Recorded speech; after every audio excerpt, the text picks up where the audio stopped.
Every leader is going to find themselves at some point trying to ask, what is it that I can do to make myself better? And we're all going to recognize that one of the most important skills turns out to be self-management.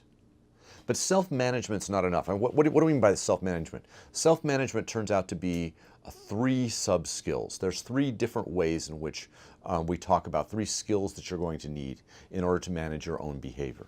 One is self-awareness, one is self-reflection, and the other is self-discipline.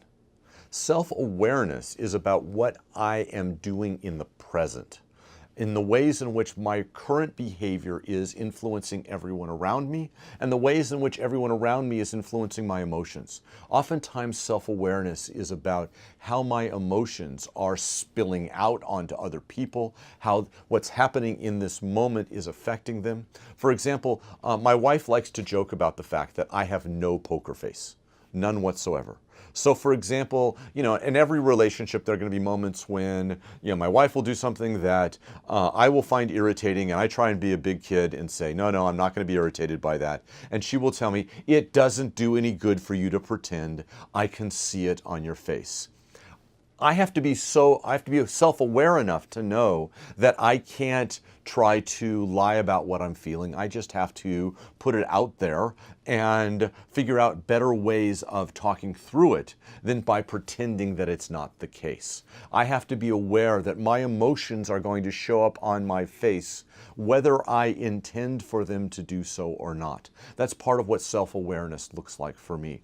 Most of us are going to have to recognize that self-awareness is a significant part of one of the skills that it takes to grow up and one of the skills that it takes to be a good leader. Self-awareness is deeply important. Self-awareness is about what I'm experiencing in the present.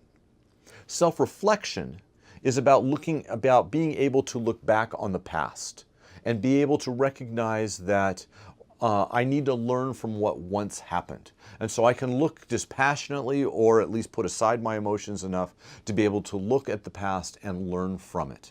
This turns out to be easier for most people than self-awareness, because at least you're not caught up in the middle of it and you can look back on it. Oftentimes self-reflection involves journaling or talking through things with a mentor or a therapist or something like that, where you can bring a third party in that's going to help you think about how whatever you did in that moment, how you can learn from it.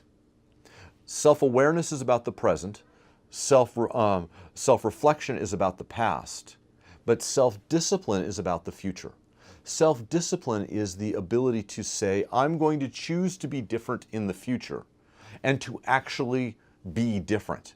You have to be able to think very specifically. It's not enough to say, I'm going to be a good listener. You're going to say, I'm going to be a better listener by, and then deciding on a behavior that's going to be different. I'm going to take notes in a meeting.